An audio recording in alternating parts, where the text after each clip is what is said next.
오늘은 행복한 가정을 만들자, 이런 주제로 함께 은혜 받기를 원합니다. 가족은 세상에서 가장 행복한 곳이 되어야 합니다. 이것이 하나님이 원하시는 사람 사는 모습입니다. 모든 사람은 행복한 가족을 만들려고 결혼하고 아이를 출산합니다. 그러나 세상은 생각처럼 되지 않습니다. 행복한 가정보다 불행한 가정이 더 많습니다. 이유는 여러 가지 있습니다. 가난해서 불행하다고 생각합니다. 또 어떤 사람은 질병 때문에 불행하다 생각합니다. 그리고 또 어떤 사람은 배우자를 잘못 만나서 불행하다 생각합니다. 또 어떤 사람은 장애를 가지고 있어서 불행하다고 생각합니다. 또 어떤 사람은 부모를 잘못 만나서 불행하다 이렇게 생각합니다. 자녀를 잘못 낳아서 또 불행하다 이렇게 말하는 사람들도 있습니다. 이런 환경 속에서도 하나님을 믿고 행복할 수 있습니다. 성도님들은 불행한 환경 속에서 하나님을 믿고 행복해지시기를 바랍니다. 오늘 본문 말씀에 깊은 하나님의 뜻이 담겨 있습니다. 온 율법은 내 이웃 사랑하기를 내 자신같이 하라 하신 말씀 안에서 이루어졌나니. 아멘. 이 말씀을 해석하면 이렇습니다. 내 이웃을 사랑하라 하는 것을 네가 진심으로 지키면 너는 율법을 다 지키는 사람이다. 그 율법 많은 조항이 있지만 네가 내 이웃을 사랑하기를 내 자신같이 사랑한다는 그 말씀을 정말 깨닫고 그 말씀대로 살면 너는 율법을 다 지킨 것이다. 이해가 안 되죠? 그런데 이해가 됩니다. 이 말씀을 다른 말씀으로 예수님이 표현합니다. 서로 사랑하라, 서로 사랑하라. 새 계명을 주노니 서로 사랑하라. 내가 너희를 사랑한 것 같이 너희도 서로 사랑하라. 새 계명이라고 그랬죠. 서로 사랑하라. 즉 이웃을 사랑해 주어라. 그러면 그 사람도 너를 사랑해 주어라. 서로 사랑하는 사람이 되라. 받으려고 하는 사람 되지 말고 진심으로 사랑하려고 하는 사람이 되라. 이 말씀도 이웃을 사랑하라는 말씀이에요. 한쪽만 사랑하지 말고 같이 사랑하라는 거지요. 그러면 율법을 지키는 것이 되는 겁니다. 사람이 서로 진심으로 이웃을 사랑하면 이웃에게 피해를 주지 않습니다. 오히려 이웃에게 도움이 되겠습니다. 이것이 서로 사랑하는 것입니다. 그래서 이웃을 서로 이렇게 사랑하면 도둑도 없죠. 내가 이웃을 사랑하니까 이웃의 것을 훔칠 이유가 없고 또 거짓말도 필요 없어요. 왜? 이웃의 것을 내가 훔칠 마음이 없으니까 속일 마음이 없는 거죠. 사랑하는데 어떻게 거짓말을 합니까? 그 다음 간음도 없고요. 살인도 없어요. 왜? 이웃을 사랑하니까 죽일 일이 없지 않습니까?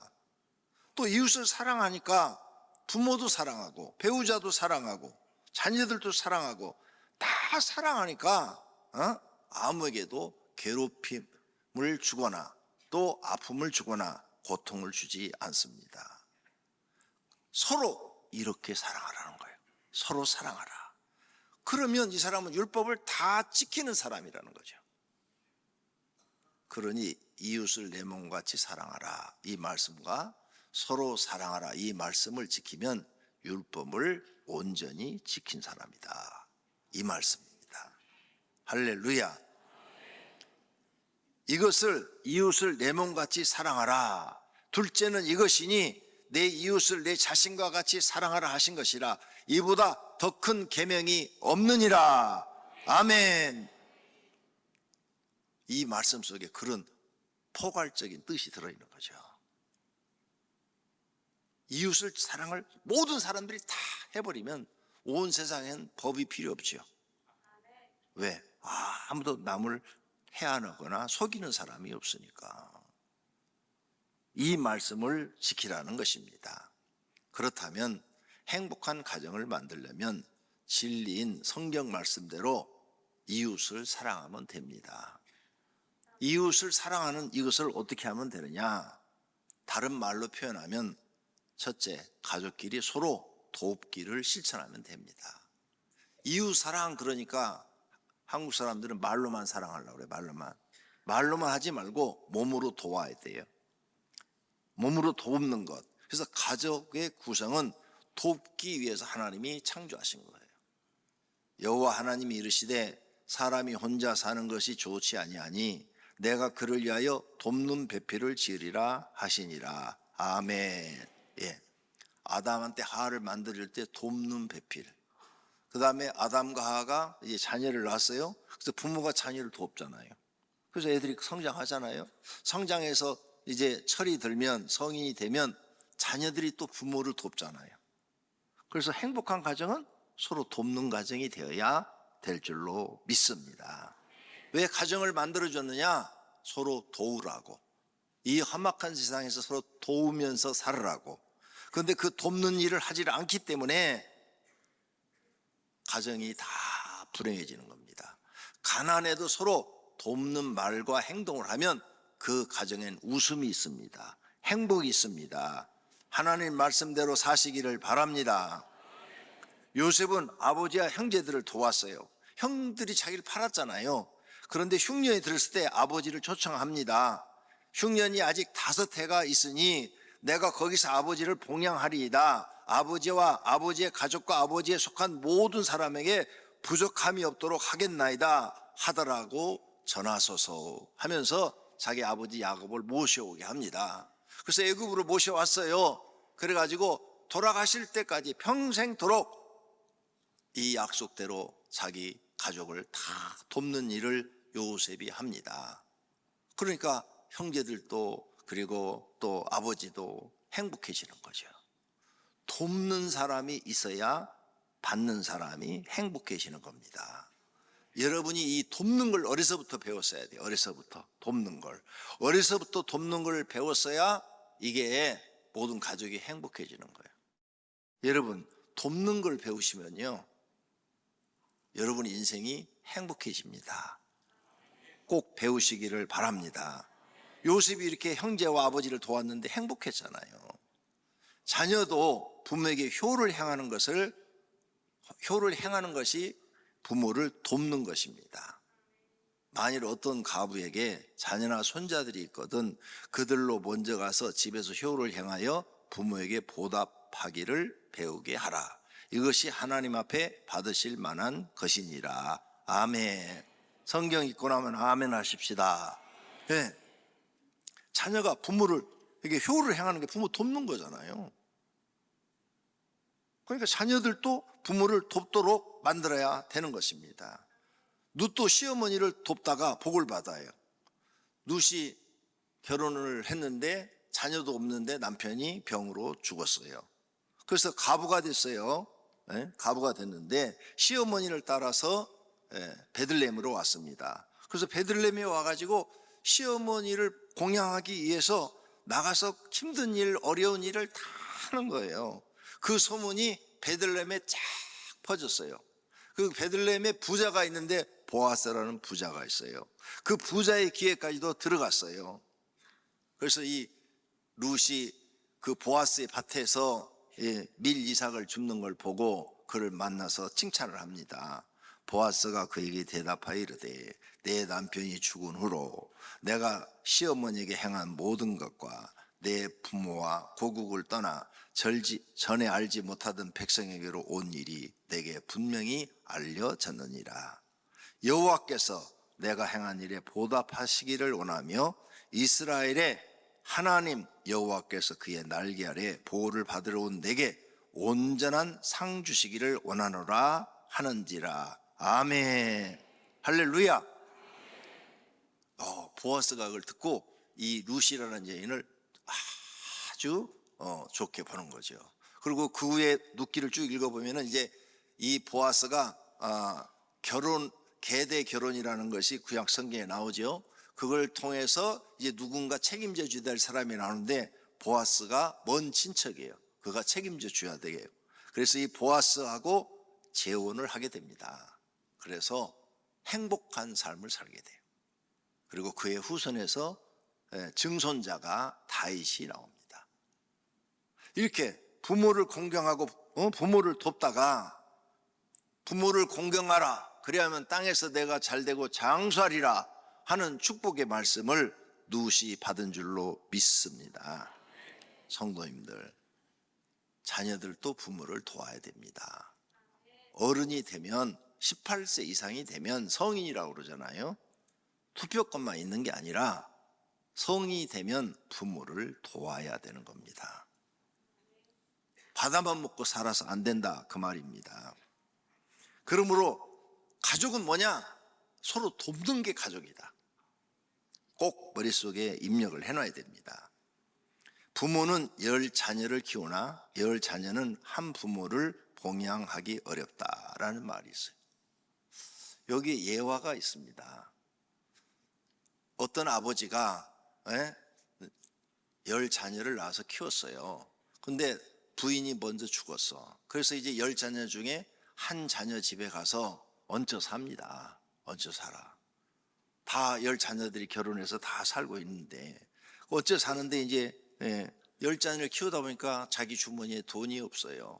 그래서 이제 아들한테 용돈 다 쓰는데 하루는 아들한테 야, 돈 있으면 나 3만 원만 줄 수 없냐? 오늘 필요한 데가 있어서. 그러니까 아들이 출근하면서 아버지 돈 없어요. 그러면서 출근을 해버리는 거예요. 이걸 며느리가 옆에서 보고 있다가 안타까운 거죠. 그래서 남편을 뒤쫓아갑니다. 그래서 버스 타는 데까지 쫓아가서 여보, 나 돈 있으면 좀만 줘. 얼마? 5만 원. 그러니까 5만 원 마누라한테는 주는 거예요. 그래서 이 딱 마누라가 5만 원을 받아가지고 그걸 가지고 2만 원은 자기 필요한 거 사고 3만 원을 시아버지 갖다 주면서 아버님 돈이 필요하신 것 같은데 이거 아버님 필요한데 쓰세요 하고 3만 원을 갖다 드렸다는 거예요. 그러고 나서 그 다음날부터 이제 자녀들 그 며느리가 애들을 씻기지도 않아요. 씻기지도 않고 옷도 안 갈아입히고. 그게 한 일주일 지나니까 애들이 막 얼굴이 막 그냥 시커멓고 옷도 막 더럽고 지저분하고 냄새나고 막 난리가 난 거예요. 남편이 당신 왜 그래?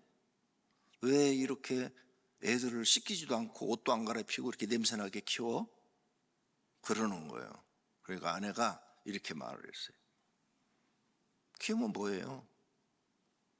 당신 하는 걸 보니까 저 아버님 10자녀 고생해서 키웠는데 돈 3만 원 달라 해도 없다고 안 주는데, 내가 달라면 주어도 아버지가 달라면 안 주는데, 얘들도 그럴 거 아니에요? 그러니까 돼지처럼 키워서 지네 알아서 살아라고 그러고 우리는 우리 살 길 찾아야지요. 이렇게 말을 했답니다. 그 말에 이 아들이 충격을 받은 거예요. 와, 내가 정말 그랬구나. 그래가지고 아버지 방에 들어가니까 아버지가 들어왔냐? 밥은 먹었냐? 네, 요즘 직장생활은 할만하냐? 따뜻하게 일상생활을 물어보는 거예요. 아버지 어디 아픈 데는 없으세요? 그러더니 나는 괜찮다. 며칠 전에 돈 3만 원 생겼지만은 아들이 준 게 아니잖아요. 며느리가 준 거잖아. 거기에 대한 불만 불평 없이 그냥 자기 걱정만 하는 거예요. 그래서 이 아들이 가서 아버지를 안고 엉엉 울었다는 거예요. 아버지, 내가 잘못했습니다. 내가 잘못했습니다. 부모는 10자녀를 키워도 자식은 10명의 자녀는 한 부모를 복양하기 어렵다. 지금 현재 우리가 살고 있는 현실입니다. 왜 자녀들은 부모를 돕지 않습니까? 우리는 깨달아야 됩니다. 그 다음, 가족을 돕지 않는 사람은 성경의 악한 자래요. 누구든지 자기 친족, 특히 자기 가족을 돌보지 아니하면 믿음을 배반한 자요, 불신자보다 더 악한 자니라. 분명히 써놨죠? 불신자보다도 더 악한 자니라. 가족을 돌보지 않는 사람은 불신자보다 더 악한 사람이에요. 이 말을 다른 말로 바꾸면 너는 하나님 앞에 심판받을 때 지옥이다, 그 말이에요. 너는 구원 못 받아, 이 말씀이에요.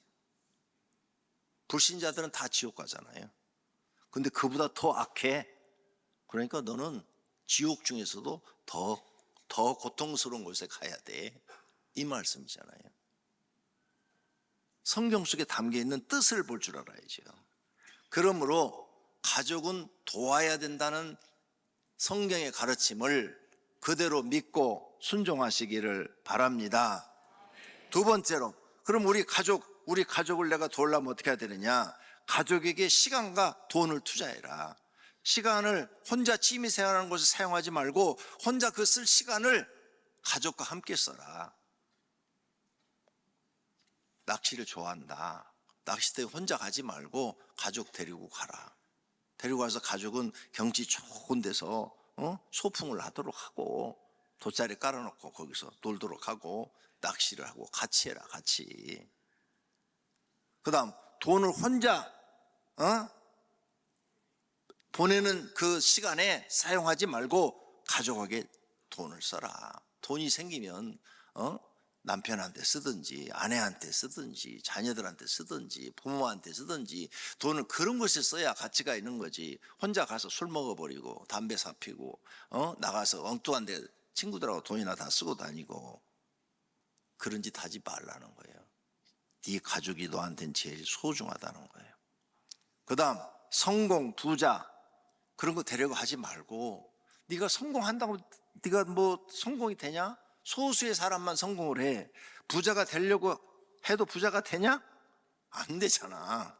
그러면 얼마 살지 모르는 인생 가족과 행복한 시간을 보내는 데 사용하라는 거예요.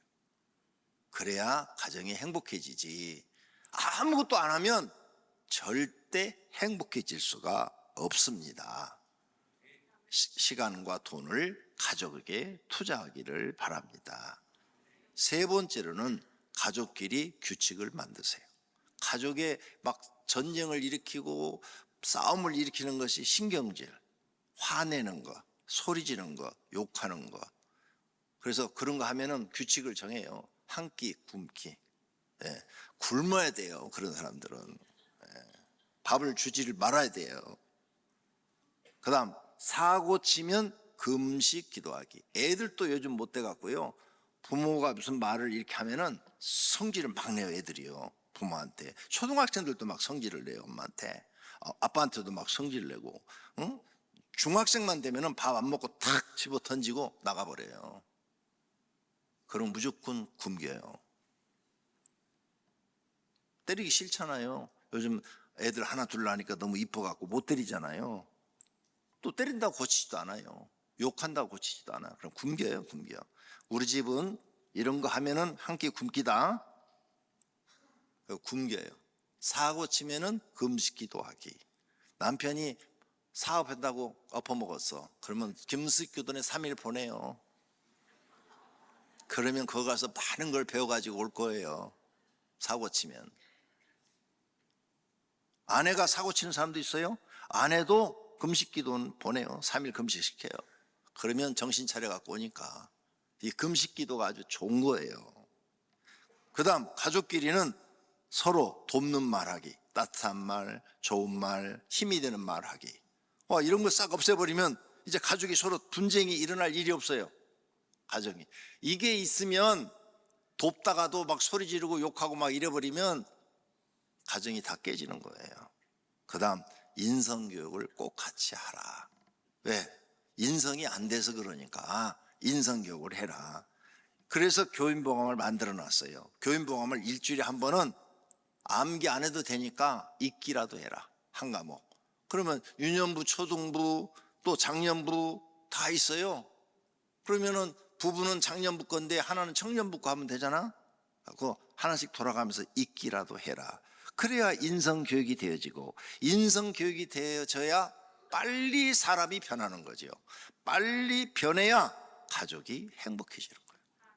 인성이 안 고쳐지면 그 사람이 항상 가정을 불행하게 만듭니다. 인성 고치셔야 돼요. 근데 일주일에 한 번도 이걸 안 한다? 여러분을 깨우쳐 줄 책이 없어요. 성경은 읽기만 하면 졸지요. 그 다음에 세상 책은 보기 싫지요. TV밖에 보는 거 없는데 TV에서는 인성을 가르쳐 주질 않아요. 그러므로 교인보감을 가족이 한 주간에 한 번은 꼭 하세요. 그러면 거기서 배우는 게 엄청 많아요. 아, 내가 인생을 실패한 게 인성이 이렇게 만들어졌어야 하는데 안 만들어져서 실패를 했구나. 그걸 반드시 깨닫습니다. 그리고 이제부터는 노력을 하게 되지요. 그러면 성공의 사람으로 바뀔 줄로 믿습니다. 아이들한테도 큰 교육이 될 줄로 믿습니다. 네 번째로, 가족이 불행하면 자신도 불행합니다. 이걸 깨달으셔야 돼요. 자, 가족 중에 누구 하나가 암에 걸렸어요. 그러면 온 식구가 다 아파요. 그 사람만 아픈 게 아니에요. 남편이 암에 걸렸어. 그러면 부인도 아파요. 애들도 아파요. 우리 아빠 얼마 못 살 텐데 어떻게 하면 좋냐. 다들 마음이 아픈 거예요. 그런데 그러므로 나 때문에 가족이 아프지 않도록 해야 돼요. 가족이 한 사람이 행복하면 다른 사람도 행복해져요. 아내가 행복하다. 그러면 아내가 행복하게 살고 기뻐하는 그 모습 보면 나도 행복해지는 거예요. 그러므로 가족을 행복하게 하는 사람들이 되기를 바랍니다. 이와 같이 남편들도 자기 아내 사랑하기를 자기 자신과 같이 알지니 자기 아내를 사랑하는 자는 자기를 사랑하는 것이라. 아멘. 이 말씀을 다른 말로 이렇게 하시면 이래요. 아내를 사랑하는 자는 자기를 사랑하는 것이다. 이 말씀이 뭐냐? 아내를 행복하게 하는 자는 자기가 행복해지는 것이다. 아내를 불행하게 만드는 사람은 자기가 불행하게 되어진다, 이 말이에요. 그럼 당연하죠. 아내가 행복하면 나도 행복하고, 아내가 불행하면 집안이 지금 전쟁인데 나도 불행하죠. 이런 것을 깨닫고 사는 사람이 성숙한 사람인 줄로 믿습니다. 결론으로 모든 사람은 가족에게 주신 사명을 감당해야 됩니다. 가족을 돌보는 것은 육적 사명이에요. 직장 왜 다니십니까? 다니는 이유는 처자식을 먹여 살리기 위함입니다. 사업하는 이유가 뭡니까? 처자식 먹여 살리기 위해서 사업하는 거 아닙니까? 그러면 돈과 시간을 처자식을 위해서 사용하시기를 바랍니다. 그러면 가족이 행복해집니다. 예수님은 십자가를 지고 따르라고 하셨습니다. 십자가는 예수님에겐 사명입니다. 다른 사람도 십자가를 지는데 예수님이 져야 될 십자가는 올 인류를 구원할 십자가입니다. 다른 사람은 질 수가 없습니다. 우리도 사명을 짊어지고 예수님을 따르라고 말씀합니다.